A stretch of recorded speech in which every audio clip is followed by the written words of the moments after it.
ঝাৰখণ্ডৰ হেমন্তক ধৰিলে আমাৰ হিমন্তক কেতিয়া ধৰিব? CBI আৰু ED বিজেপিৰ ৰাজনৈতিক মুনাফা লাভৰ সম্পত্তি নহয়। CBI আৰু EDক বিজেপি চৰকাৰে ৰাজনৈতিক স্বাৰ্থত যধে-মধে ব্যৱহাৰ কৰি দেশৰ সংবিধান আৰু গণতন্ত্ৰৰ প্ৰতি ভাবুকি আনিছে। আমি দুৰ্নীতিৰ সপক্ষে নহয়, কিন্তু আমি সংবিধান আৰু গণতন্ত্ৰৰ প্ৰতি ভাবুকি অনা যিকোনো শক্তিৰ বিৰোধী। বিৰোধী দলৰ দুৰ্নীতিত লিপ্ত নেতা পালিনেতাসকল বিজেপিত যোগ দিলেই কেনেকৈ দুৰ্নীতিমুক্ত হয়? বিজেপিক প্ৰতিহত কৰিব নোৱাৰিলে দেশত গণতন্ত্ৰ ৰক্ষা নহ'ব। দেশত নিৰ্বাচন চমু চাপি অহাৰ সমান্তৰালকৈ ৰাজনৈতিক দলবোৰৰ মাজতো বৃদ্ধি পাইছে ৰাজনৈতিক কুচকাৱাজ।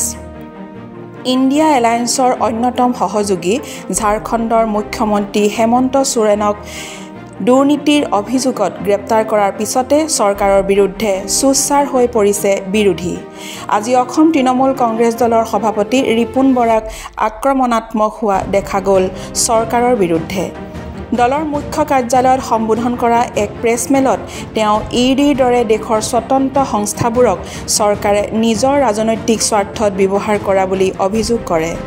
তেওঁ লগতে কয়, নিৰ্বাচনৰ প্ৰাক মুহূৰ্তত এইদৰে বিৰোধী দলৰ মুখ্যমন্ত্ৰী এজনক গ্ৰেপ্তাৰ কৰি চৰকাৰখনে বিৰোধীক ভীতিগ্ৰস্ত কৰিব বিচাৰিছে।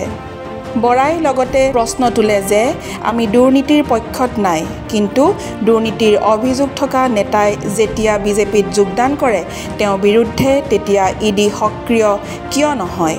সংবাদমেলৰ ৰিপুণ বৰাই কেন্দ্ৰীয় চৰকাৰক কটাক্ষ কৰি কয়, ঝাৰখণ্ডৰ হেমন্তক ধৰিলে আমাৰ হিমন্তক কেতিয়া ধৰিব? হিমন্ত বিশ্ব শৰ্মাৰ পত্নীক নেদেখা নেকি যে যিগৰাকী ইমান কৰাপশ্যন, মাটি বাৰীৰ কৰাপশ্যন, গোটেই সাংঘাতিক ধৰণৰ কৰাপশ্যন, আনকি আজিকালি ছাবচিডিটো তেওঁৰ কৰাপশ্যন, তেওঁৰ এগেইনষ্টে ED নাই। যে যেতিয়া বিজেপি চৰকাৰ আহিছিলে 14 চনত বিজেপি চৰকাৰ আহিল, 15 চনত তোমালোকে হিমন্ত বিশ্বক CBIত মাতিলা, তেওঁৰ পত্নীক মাতিলা কলিকতাত, তোমালোকে জেৰা কৰিলা, আৰু তাৰপিছত যেতিয়া তেওঁ জইন কৰিল আজি তেওঁৰ ED নাই, তেওঁৰ CBI নাই, তেওঁৰ একো নাইকিয়া। আজি আমি সেইধৰণে বিজেপিক সুধিব খুজিছোঁ, ঠিক আছে হেমন্ত সোৰেনকতো তোমালোকে গ্ৰেপ্তাৰ কৰিলা, এজন হেমন্তক গ্ৰেপ্তাৰ কৰিলা, ইজন হিমন্ত কেতিয়া গ্ৰেপ্তাৰ হ'ব? তোমালোকৰ যেন হিমন্ত কেতিয়া গ্ৰেপ্তাৰ হ'ব তোমালোকে তাৰ উত্তৰ দিয়া।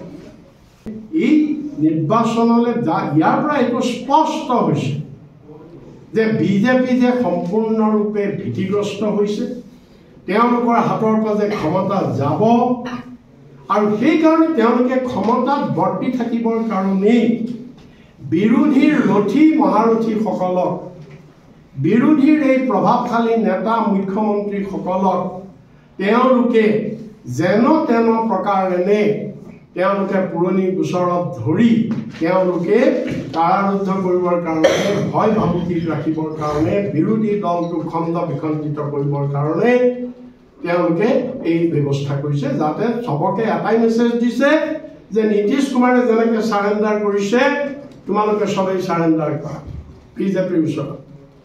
যদি চাৰেণ্ডাৰ কৰা বাচিবা, আৰু যদি চাৰেণ্ডাৰ নকৰা তে তোমালোক সব জেলত যাব লাগিব, এইটোৱেই মেছেজ দিছে।